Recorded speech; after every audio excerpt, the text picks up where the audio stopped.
Good evening, everyone. Welcome to COS Indiana Live.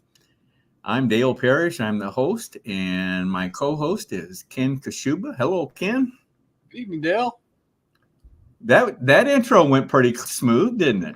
I think your practice is paying off. I think it is. I think it is.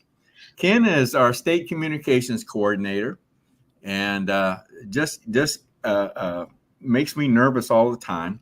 But that's a whole different topic. We won't get into that. That's what a co-host is supposed to do, make you nervous. Okay. Well, Ken's role tonight will be, among other things, will be to check on comments and questions that our viewers may submit. So if you are watching us through Facebook or YouTube and you want to make a comment or ask a question, feel free to enter that through the chat, and Ken will be monitoring those and bring any applicable to our attention. So Ken, tonight is broadcast number 248.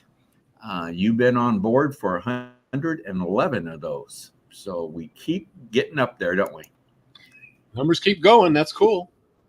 Yep. Got to hit number 250 here very, very soon. Yep. Well, listen, Ken, briefly tell us about the QR code up there in the corner and what that QR code right up there is really for those people that would like to become subscribers to COS Indiana Live. And what that gets you is a platform whereby you can converse with other COS Indiana Live subscribers and also get access to many of the different resources that we provide for our subscribers. So use that camera and join us on the subscription list. And I'm also going to go ahead right now and put a URL link into the chat so that if you are looking for another way to subscribe, you can do it through the URL. Same process. All right. Cool. Thank you. Well, something that we've been doing for some time now is, and I'm going to give a full screen here so everybody can see this, but we've been trying to make it a practice every broadcast of showing everyone the U.S. debt clock. As you know, Convention of States, one of the pillars of our resolution calling for a Convention of States is to address the national debt.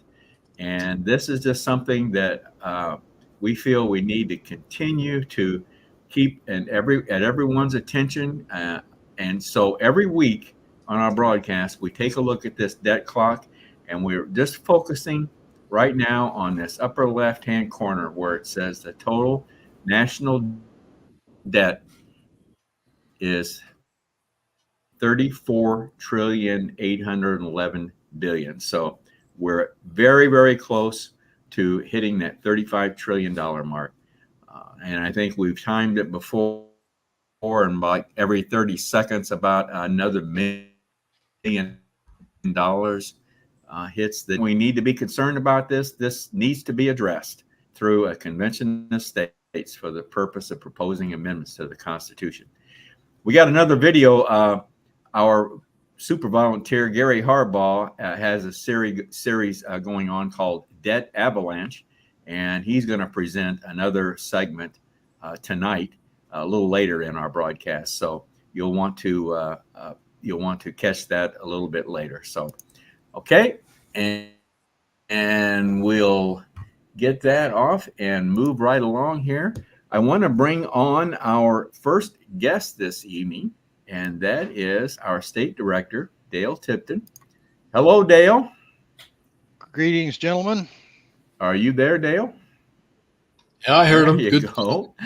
There. Yeah, I'm here. I don't know why you can't hear me, but I got you. Okay. All right.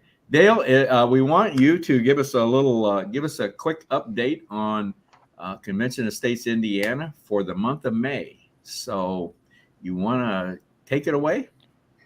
Yeah, you can jump into those banners that we had made up. Okay. As usual, Region 5 has been the top go-getter statistically, and that has been the same virtually ever since we have been keeping records this way. And so over in Fort Wayne, there's a lot of stuff happening, and that's the center for Region 5, and their reign continues. That's Vicky Mooring, right? Vicky That's Mooring's correct. region. Yeah, Vicky's does a great job. We had her on as a podcast guest not too long ago. So good, great region captain. Okay, keep going. Moving on. So we also like to spotlight the top performers, and these are the individual people that whose statistics are significant, regardless of which area of the state that they may live in. And here we have Diane Jones, Robert Aronson, Greg Coleman, and Michael Gibson. I think Diane, Greg, and Michael are all maybe in the same area. I'm not sure about Greg. And then we've got Robert Aronson, a new volunteer, a retired physician who's jumping up the board, who is doing quite well himself, especially for a new volunteer. Now I think he's pretty far down south, I believe, in the state, isn't he? He's in Crown Point. Oh, he's in Crown. Oh, opposite way up north. Crown Point. Northwest part. Yeah, he is in the region. The region. I think you could almost begin to call that region a dynasty, couldn't you, Dale? Region 5, yeah, they're well on their way. Yeah.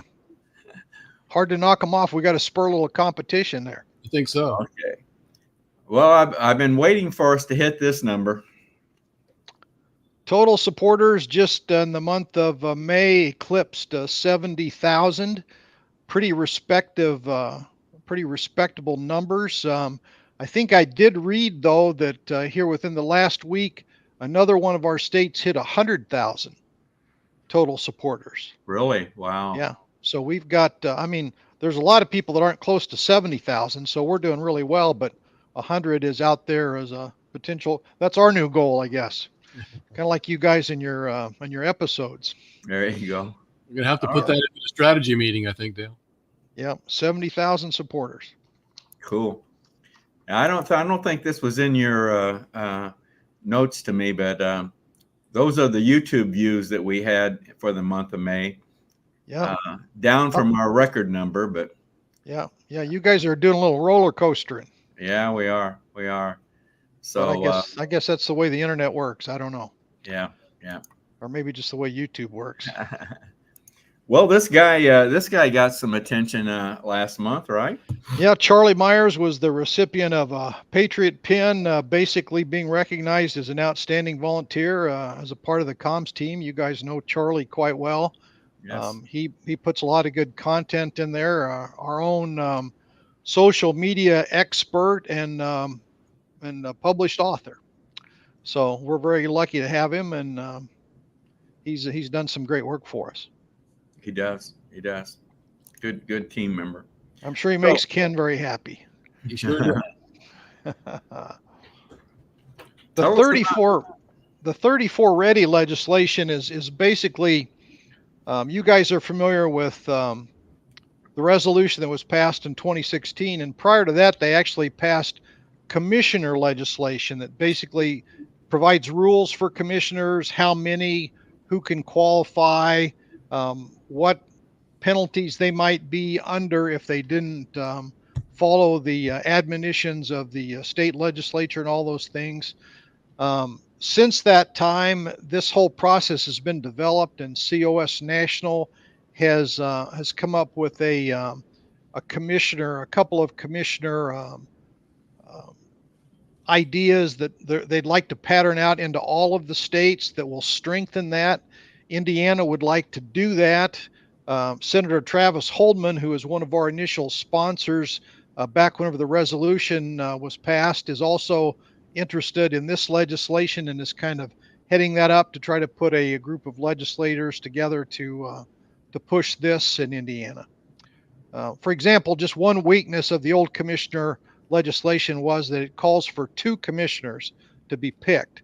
And so if there's an amendment that is suggested and one of our commissioners is for it and the other one is against it, then that kind of limits Indiana's participation. So we're pretty well canceled out, aren't we then? That's right. So we'd like to see an odd number, generally 5 to 7 is kind of what I think the target is they're shooting at these days. Okay. But it's good to have this done and be prepared for that grand day whenever a convention to amend the Constitution run by the states actually happens.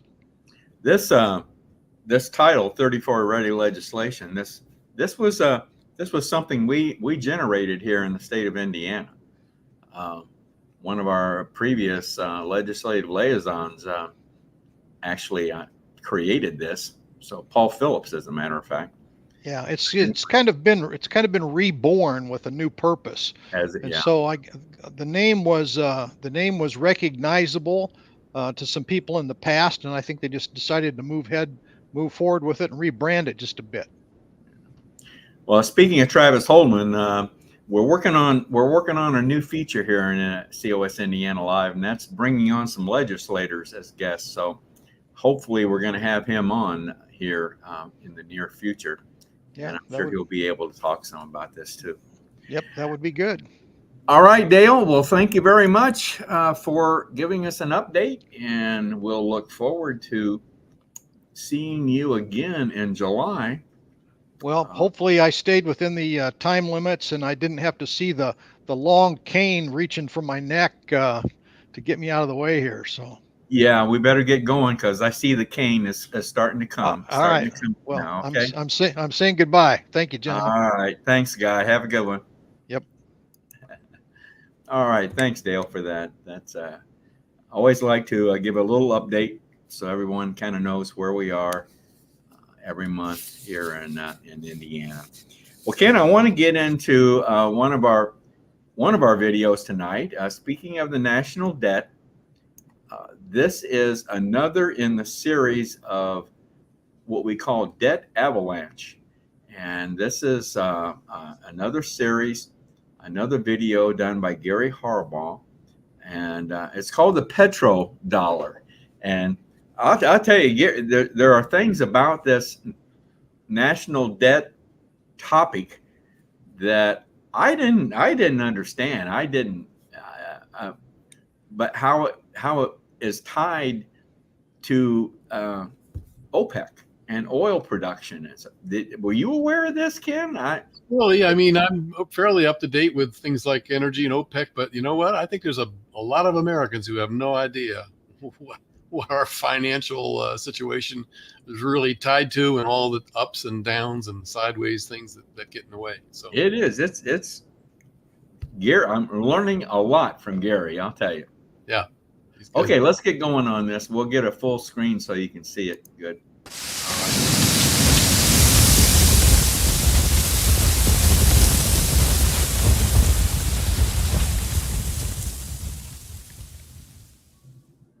Hi, it's Gary. This is the next in our series on the debt avalanche that threatens to bury us in unsustainable and unpayable debts. The last time I talked about the Bretton Woods Agreement that came out of the end of World War II. And the Bretton Woods Agreement really could not last. It lasted about 25, 26 years. But after that, the agreement collapsed. People began to withdraw from it.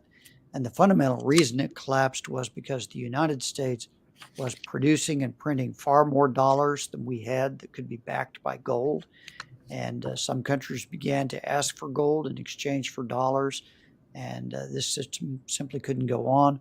Other countries resented it because the United States could, simply for the cost of printing a $100 bill, buy goods from other countries that represented real labor, real productivity. And the United States gave them nothing more than basically a piece of paper in return. And all the extra dollars we were printing created inflation at home. And there was also some higher unemployment. Both of those were around 6%. And those were rates that were much higher than we had experienced recently.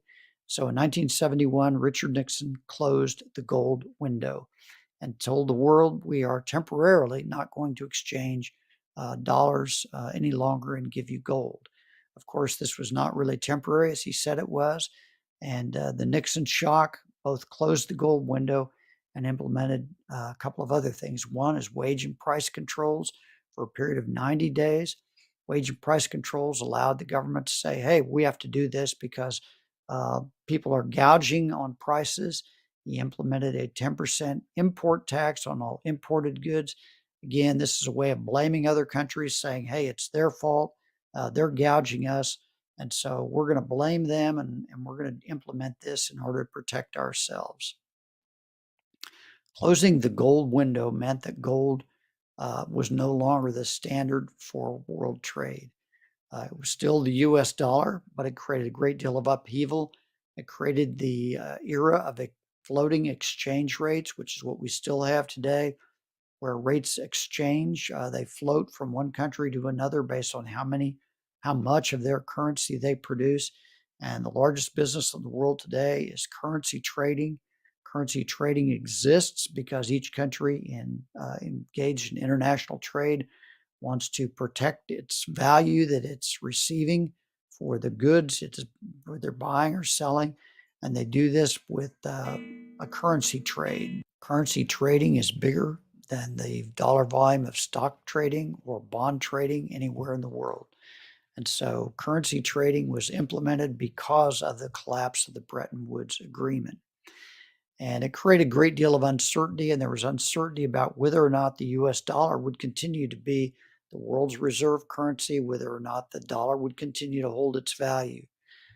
Richard Nixon, Secretary of State, came up with a plan to solve this problem of the uncertainty about the value of the dollar.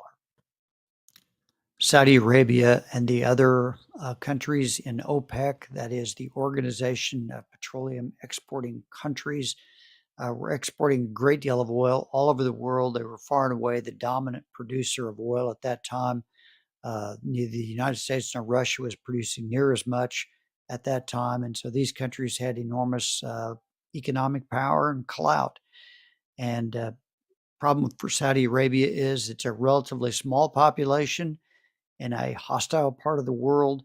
They felt uncertain and insecure in their position as the very wealthy, but very insecure because they felt they could be attacked. They are Sunni Muslim. Iran and Iraq in particular are Shiite Muslims. They're bitter rivals. Other countries in the region don't particularly love the Saudi Arabians, and so they were quite insecure. And so Henry Kissinger approached them with a deal. And the deal was that OPEC and Saudi Arabia would only sell oil in return for US dollars.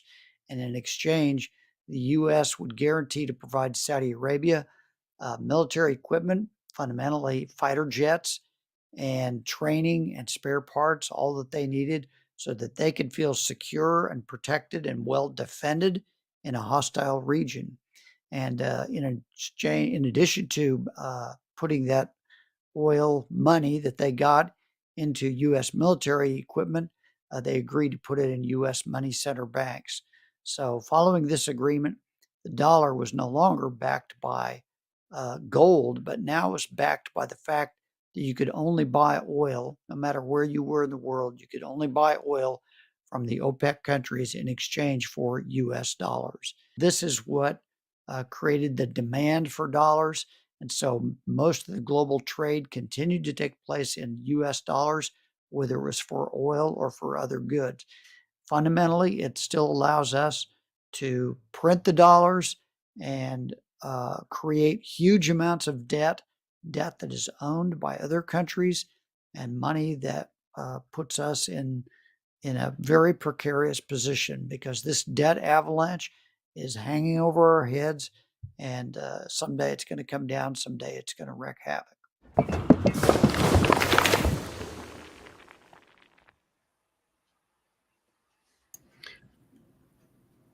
A lot there. Huh? A lot there to unpack for sure. Yeah, that's scary, isn't it? Yep. Very interesting. That's just that transition from gold to petrodollars. That's Steep. See, I wasn't paying attention at the time. I didn't understand what was going on. So that's very interesting. Now I tell you, learning a lot from Gary. Okay. Well, this next guest that we have, I've learned a lot from her too, and she's going to teach us something else tonight, I think. and maybe get us in trouble. I don't know. She has a tendency of doing that, but we'll make it. Bill, she keeps you on the hot seat. That she does. That she does. So let's bring on our next guest, Miss Debbie Stewart. Hello, Debbie. Got to unmute you there. Hello. How are you? Good, good. Well, you're going to talk about a topic that I kind of alluded to in a recent soapbox that I did that pertained to immigration. Mm-hmm. And I had identified, or I didn't, but the documentary that I had recommended to everyone identified this compact that we are now part of out of the United Nations, and that this was the driving force for all the immigration that we're seeing. So I want to thank you for delving into this. And so take it away and bring us up to date on the UN Global. Yeah, and you know, it's interesting, before I get into the first component, which is really about the history of how this came about, is that the World Economic Forum has already said they have Agenda 2030, all coming from the United Nations, all based in Geneva, Switzerland. And so they have what they call these sustainable goals, is what they list them all. But under these sustainable goals, you know, they kind of need, you know, they can use climate change as a method so that they can go ahead and implement some of their goals. Well, migration is another methodology they can use to try to leverage and to try to implement as many of their sustainable goals as possible. So they're picking things that they're like, oh, we can make this happen and this happen and this happen according to our international controlling standards, but let's use these modems or methods, and one of those is migration. Yeah. And so the United Nations Global Compact for Migration was the first ever intergovernmentally negotiated agreement around migration under the UN. It is to cover all dimensions of international migration in a holistic and comprehensive manner. I love all the words they use. They sound so good. Yeah. They agreed in July 2018 on the compact, but it was formally agreed to, adopted in December of 2018. They had about 152 yeses, some no's, and some abstaining too. So not all the 193 countries were in on this. It was about 164, I believe, that were agreeable to it. They want to make migration work for all. They want to coordinate across countries of the world. And interestingly, they also have 23 objectives inside of this compact that they are trying to implement. We'll talk about a few of those, but we're going to kind of sum them up in 5 goals here in a minute. But again, these 23 objectives are rooted in that Agenda 2030. That is the entire thing. If you look across all that's going on in the news, you are seeing bits and pieces of Agenda 2030. And Biden is all in on this whole thing. So we'll talk a little bit about that in a minute here. But interesting thing about this compact, it's legally non-binding. And that's what they keep saying. Like, why wouldn't you sign on and approve this? This is non-binding, you know. But we just saw with the International Health Regulation Amendments, they met a week or two ago, and they didn't pass the treaty, but they passed the amendments. And they made a lot of changes to those amendments. And one of them was they went through everywhere it said, like, you may do this or you may do that. They changed it to shall. You shall do this. And so that's a small change with a little word, but that makes a big difference on what kind of commitment you have. It's interesting how they use different words to get around certain things. I mean, this is called a compact. It's not called a treaty, right? Exactly. And that's what they keep saying. Well, why wouldn't you approve it? It's really not a treaty. But they're basing it on some of the international treaties. Right, right. And we've signed on to them, but we haven't approved them. You know, we haven't become a signator or whatever. We haven't, member. If it's a treaty, then Congress has got to approve it. Right. So you can get around that by calling it a compact or calling it something else. Right. But they're saying in here that this is completely non-legally binding. You have the sovereign right to do your own migration, but we'd like to coordinate. But a little bit later on in there, we'll see some words that don't line up with that. So it reminds me of a snake. It looks one way, but it's really another way. Like he's off in the corner, just curled up, not causing any trouble. But the next thing you know, he's biting you on the leg. Yeah. Debbie, Okay. Debbie, we have a quick question for you. I want to go ahead and put this on up. Certain Elf is asking you, why does the UN get to make rules governing our country that violates our Constitution? Just a pretty basic. So the UN can do whatever they want, but we're the ones that say they can do it. And unfortunately, as one president is in office, they'll say no, because Trump said no to this whole thing. But guess what happened when Biden came into office? It took him 11 months. He didn't do it, but in December of 2021, so I guess he took office at the end of January 20th. So in December, 17th, he went ahead and signed us back in, and he wrote a 5-page document saying, hey, I highly approve of this whole thing, and here's all the things we're going to do. It made me so mad when I read that. That was like one of the last things I read before I finished it, and I was like, oh my gosh, I'm so mad now to know that he's doing all this immigration on purpose. Like we already knew, but he's doing it because it lines up with what the UN wants. Yep. So we don't have to sign on to any treaty or any of this. But what we have is, if you have leaders who want to side in with global government, there's not a lot of citizens can do, except we can vote them out, right?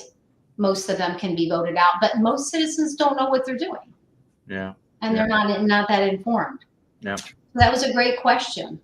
And we need to, as citizens, push back on our representatives and senators to let them know, say no to this, Yeah.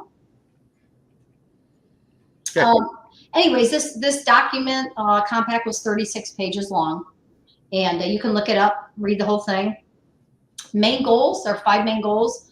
Those objectives all go up under the first goal is safe, orderly, and regular migration. Second goal, promote sustainable development goals. There it is. There's the World Economic Forum. So this whole thing fits in with that. They want to, actually, they even said they want to leverage migration for the achievement of all sustainable goals in Agenda 2030. So they're really hoping this is going to be the golden key to get more of their control implemented around the world. Human rights and non-discrimination is a third goal. So they're going to make sure that migrants aren't discriminated against, which I don't think anybody wants them to be discriminated against. So there's some things that sound really good in here. Number 4, they want to address the drivers of migration. Are they migrating because they're poor? Are there health issues? Is it the government there? What's going on? And then 5th is they want cooperation and partnerships. Allows a common framework for all of us to work at, because migration really does go across borders, so there's good if there's some coordination and cooperation. So that sounds pretty good, right?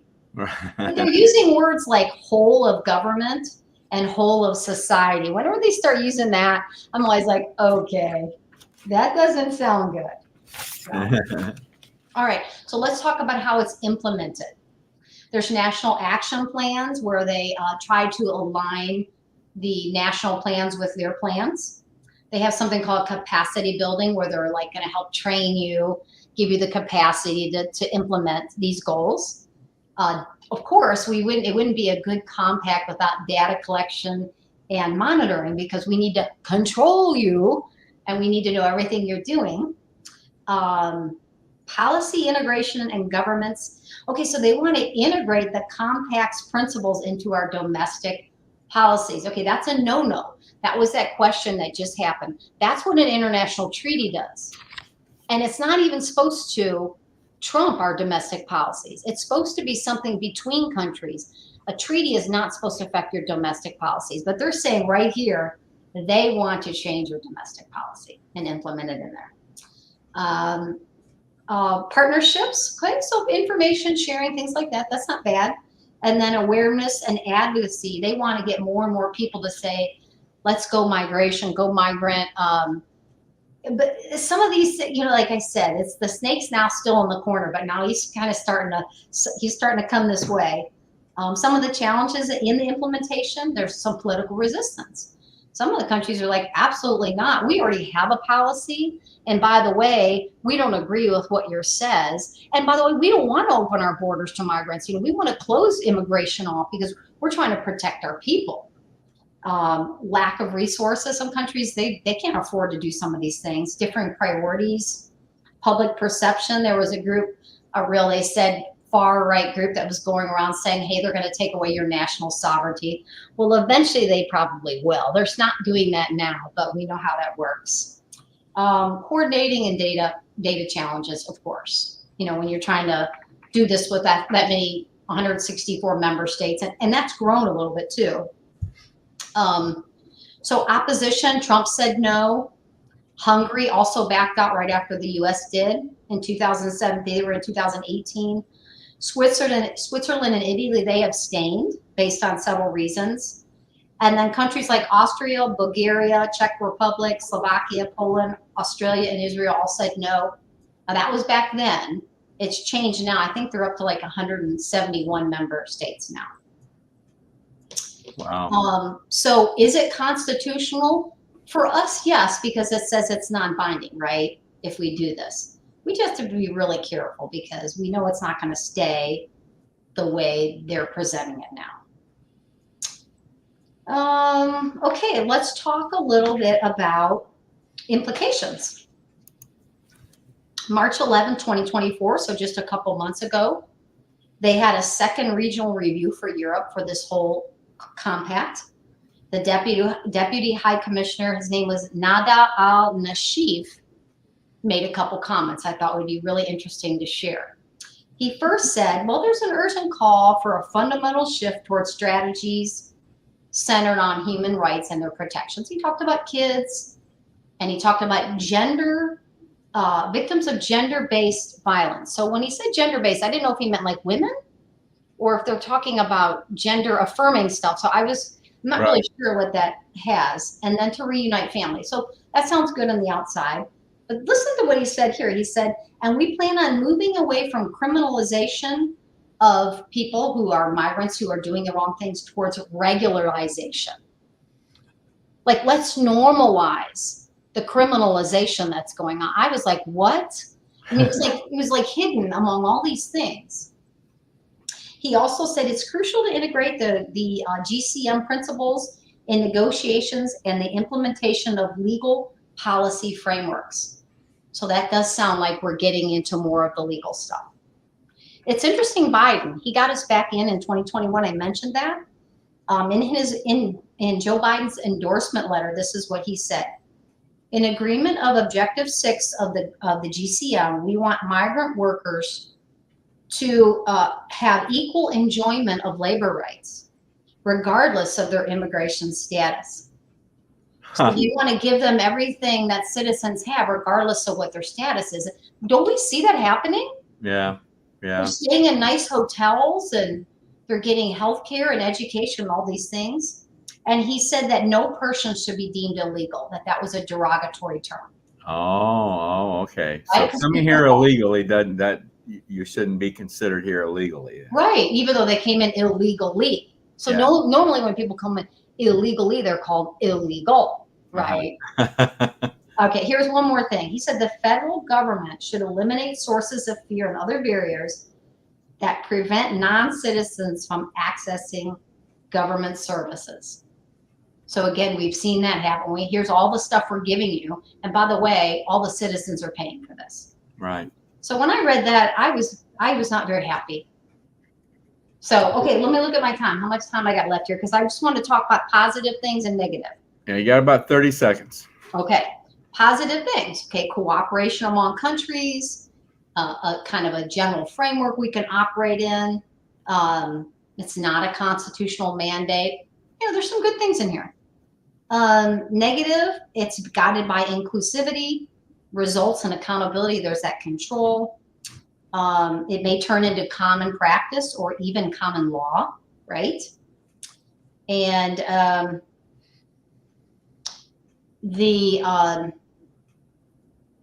what was I going to say? The restrictive migration agenda, they consider the GCM as, it's promoting migration. Sorry. You threw me off when you told me I only had 30 seconds, so I have to pick like 3 things on this. But anyways, they're saying that, you know, the GCM, it's almost like they're promoting immigration now and migration versus that's kind of a last ditch thing you want to do. You want to try to keep your people, don't you? Yeah. So anyways, there's a lot more than that. And some of the other country leaders were basically saying, you haven't even defined the difference of somebody who comes in legally or illegally in this compact. Like there's no difference there. Right. Which is what we're seeing here again. Yeah. All right, Debbie. Well, this is something that we need to stay on top of. Obviously, another thing. Well, anything that the UN is doing right now, they completely left their original purpose, and now they're out to control the world. So yeah, we need to keep our eye on them. And Yeah. Debbie, thank you very much, dear. You're welcome. We'll have you back again. Thank Always you. good to see you guys. Bye-bye. Bye. Very interesting. I knew that was going to be good. Oh yeah. You know, it's just. Have we had her on before to talk about the 2030 plan? We've talked about that, haven't we? I think was it Debbie or was it somebody else that talked about it? It must have been Debbie that we talked about the 2030 plan. Or did we do a roundtable on the 2030? Yeah, go back and look. I'm not sure, but I know we did hit that topic at one point. It seems like we did. So anyway, maybe we need to bring her back and have her talk about that again to remind everybody. All right. I personally wouldn't mind seeing the kicking the UN out of New York and making them go over to Switzerland or something. And no kidding. Might as well. Yeah. Yeah.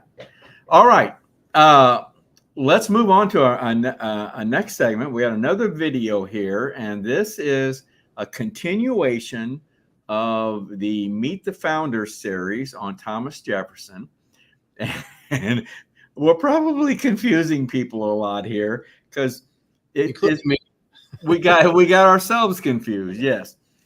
This is we've played part one of this. This is with Larry Hudson, Meet the Founders.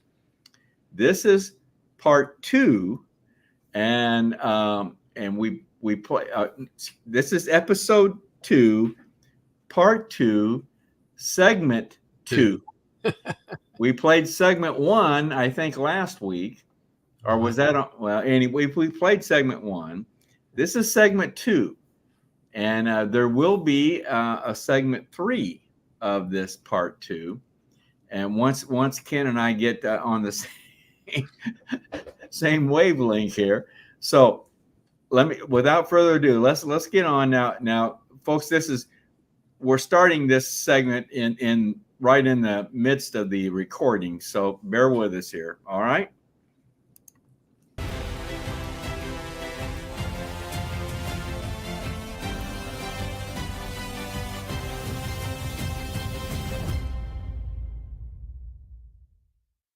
And had we lost the Revolutionary War and had those signers been captured, they would certainly have been tried and summarily convicted of treason. Treason.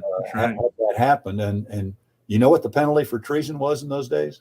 Probably the ultimate, huh? The ultimate, to be hanged by the neck until you're unconscious, to then be cut down and revived, then disemboweled and beheaded, then cut into quarters, each quarter then to be boiled in oil, the remains then to be scattered abroad, so that no lasting resting place of the offender would remain forever unnamed, unhonored, and unknown. Goodness, my goodness, Claire. Yeah. To reiterate, Dale, the gravity of all this. Yeah. A letter from John Adams many years later, Benjamin Rush, who was also a signer of the Declaration, he wrote to Adams and he recounted the signing in what the author called stark fashion. He described it as a scene of, quote, pensive and awful silence. He then said the delegates were called up one after another, then filed forward somberly to subscribe what each thought was his ensuing death warrant. Yeah. He related that the, quote, gloom of the morning, unquote, was briefly interrupted when rotund Benjamin Harrison of Virginia said to a diminutive Elbridge Gerry of Massachusetts, who were at the signing table, quote, "I shall have a great advantage over you, Mr. Gerry, when we are all hung for what we are now doing. From the size and weight of my body, I shall die in but a few minutes, indeed with the angels.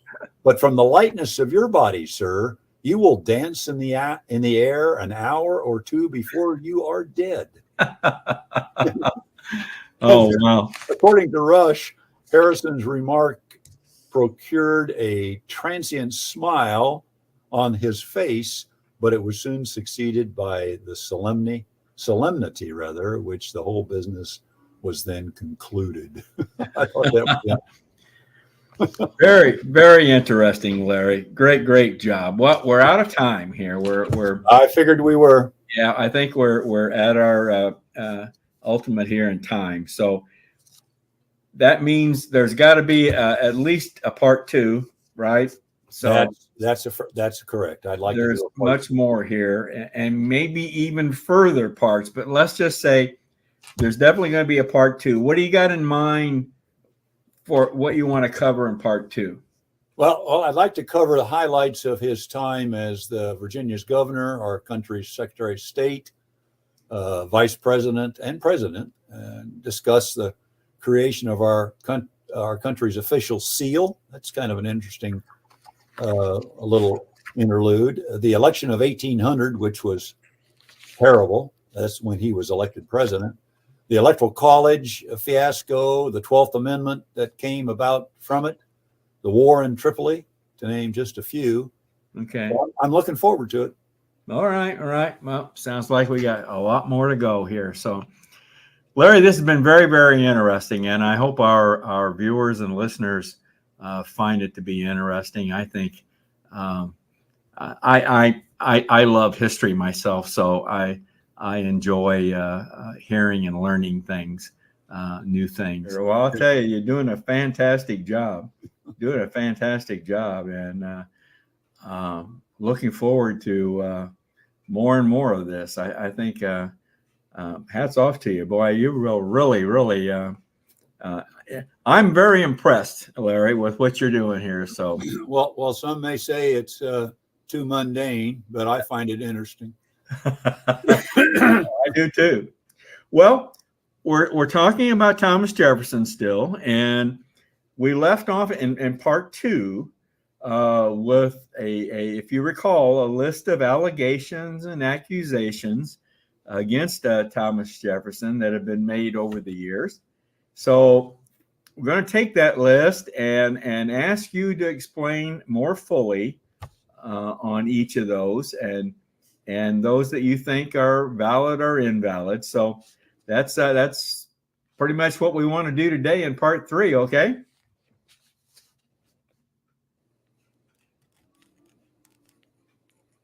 All right. Are we frozen, Larry? No, I've got you now. I had a little blip there, but I think we're back. Okay. All right.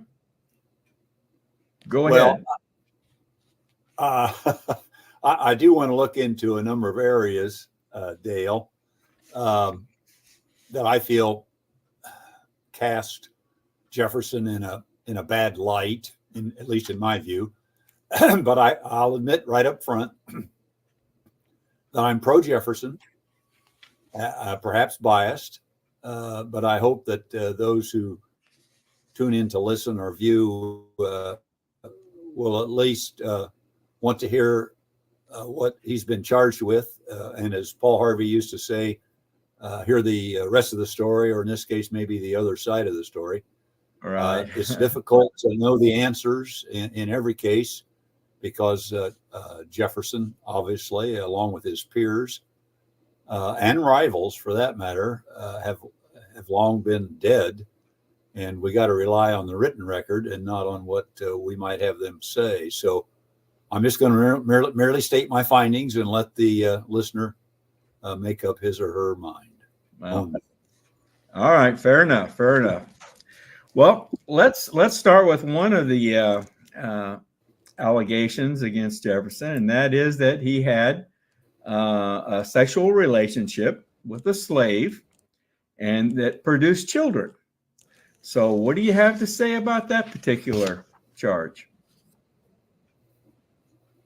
Well, we're talking about his implication with a slave. The proof of his supposed sexual involvement is with a Sally Hemings. A lot of people I know have probably read about this. One of his slaves, and the DNA testing that was done and purportedly proves that he's the father of one of her children. That's what I want to address first. Wow, DNA testing for proof of paternity. Wow. I don't believe I'm aware of that. When did that occur? Who was behind it, and what did it prove?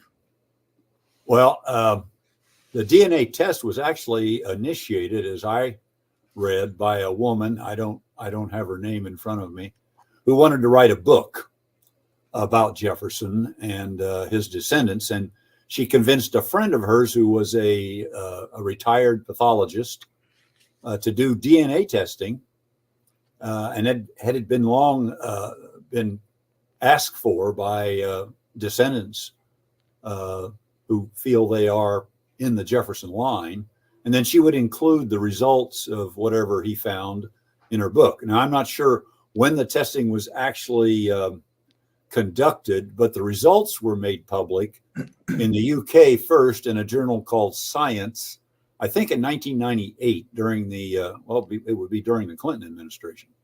And an accompanying article stated once those results were out that the question was now settled, that DNA testing had conclusively proved that Thomas Jefferson had indeed fathered a Hemings child, thus scientifically, if you will, affirming a 2 centuries old rumor. Okay. Well, apparently, am I right? You don't believe the test results, right? Or do you have any proof to the contrary? Well, yeah. I don't disprove the testing, but I think people should know, if they haven't searched further, that the story made its way around the world, but it was retracted basically a few weeks later, very quietly, without any reason, no public announcement of it. The scientist who conducted the test merely announced that it had not actually proved that Jefferson had fathered any children with Hemings, but that part never made it, on the public airwaves. And so, as you can imagine, the word was out and the damage was done. There was never an official retraction that I've been able to find of what the test proved or didn't prove. The hysterics generated from this news report were so great, and some even questioned whether Jefferson's image on the nickel should be continued. Some clamored to have his Jefferson Memorial in Washington, D.C. dismantled. And there was even one suggestion that his face be removed from Mount Rushmore. So it was. Well, why was the DNA test deemed a failure? And that it didn't prove any. Why was that? Well, first of all, there was no DNA taken from Thomas Jefferson. Oh, he'd long ago died, and he had no living sons. There was DNA that came from Sally Hemings' family. Basically, I think his name is Easton Hemings. Her last child, and there was DNA testing from a family called Carr, Dabney Carr, who was, I think, one of Thomas Jefferson's best friends, and actually, I think he married one of Jefferson's sisters, and his sons, Peter, I think it was, and Samuel, nephews of Jefferson, were actually the focus because they were thought by historians to be primary suspects for paternity for her children. She had 5, as I recall. And after Carr died, his sons were reared by Jefferson at Monticello, which gave them access, and they were known to fraternize with slave women in particular. And they were, in fact, said to have confessed even to a relationship with Sally Hemings and her older sister, Betsy. But more to the point, DNA testing, as I understand it, for genetic paternity requires the Y chromosome be available from a male descendant, because that Y chromosome, is that you or me? That's you. That's you. I'll try and That's okay. cancel that. I'm sorry. That's all right. The Y chromosome is what makes the test possible, because it remains unchanged, I think, from generation to generation, male to male. But he had no male descendants, as I said. His son died at birth. So the researcher chose to use the Y chromosomes from the descendants of Field Jefferson, not Thomas Jefferson. There was no Thomas Jefferson DNA available. Field Jefferson was Thomas Jefferson's uncle. And so there's a general configuration, I guess, common to the entire Jefferson family that was present. The DNA actually found that general configuration in the descendants of Sally Hemings' youngest son, Eston, I guess his name is. So on that basis, the most that could be really concluded was that some Jefferson male, and there were, I think, almost 30 Jefferson males living in the area at that time, had indeed had a sexual relationship with Sally Hemings, and that it did result in the birth of Eston. But Thomas Jefferson was not implicated. I mean, it couldn't be proven that he was the father of Eston, her last child. And even if he was, or if you choose to believe that, he would have been 65 years old at the time of this young man's birth. So I mean, it's possible, I suppose, but hardly probable. Yeah. Huh. But I thought you said Jefferson was to have had this sexual affair with Sally Hemings while he was in Paris, when he was minister to France. Well, that's not at Monticello, right? That's true.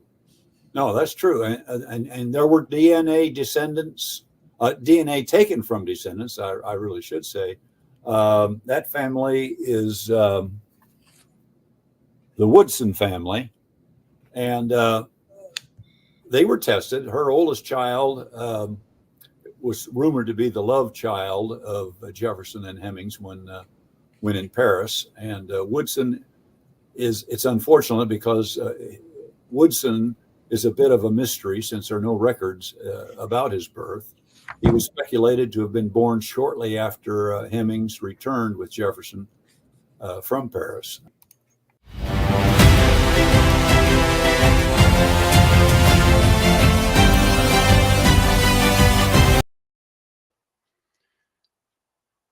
Well, Dale, that was, again, very interesting and informative by our friend Larry. And we have a couple of comments I want to go ahead and put up.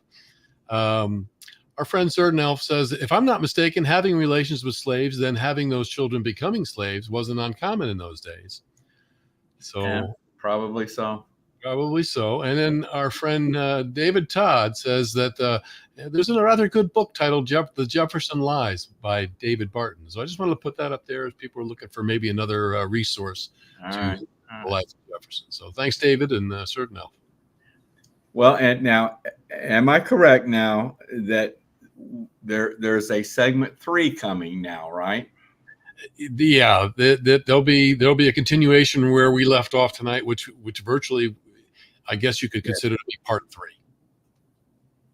Well, I don't want to confuse people here. Yeah, we'll pick up where we left off right there as he was talking about that. Yeah, and I will we be able to wrap it up then, you think, on the next one? I think so. It depends on how much time we have to air it on this. I can't remember how much time's left on that, but anyway, George Washington's going to be the next one, folks. So get ready for numerous segments, I think, on that one. So anyway, Larry's just doing a great job. I tell you, I'm really impressed with his ability to put this all together.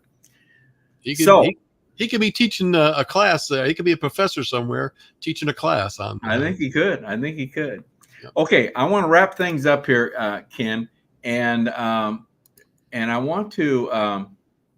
What would I do here? Okay, our next broadcast is going to be June 17th, and this is going to be a special one. I think we're going to have a young lady on by the name of Wendy Olson, and she is a January 6th advocate.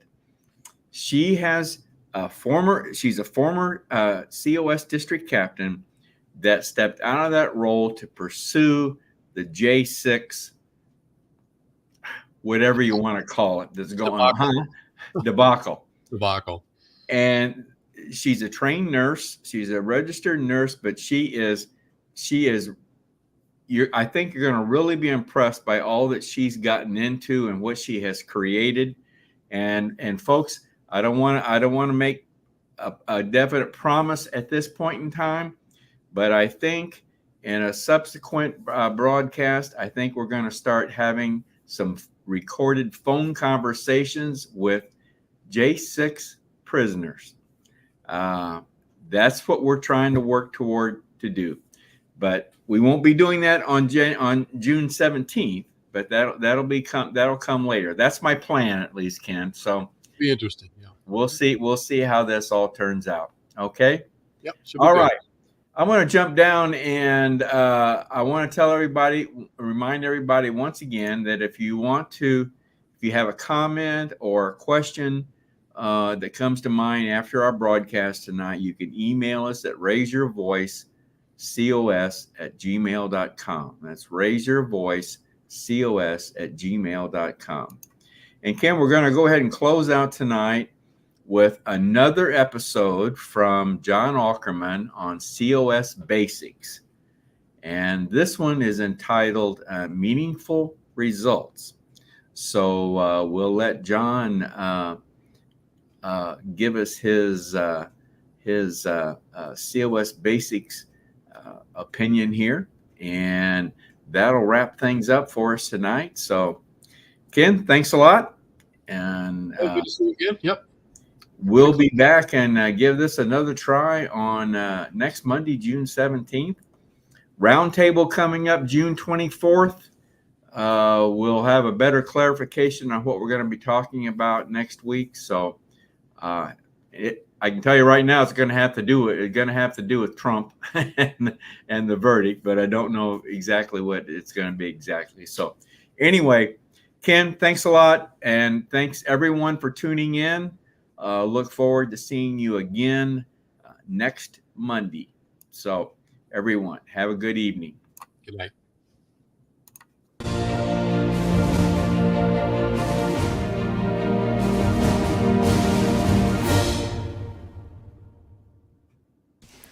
John Ackerman for Convention of States, Indiana.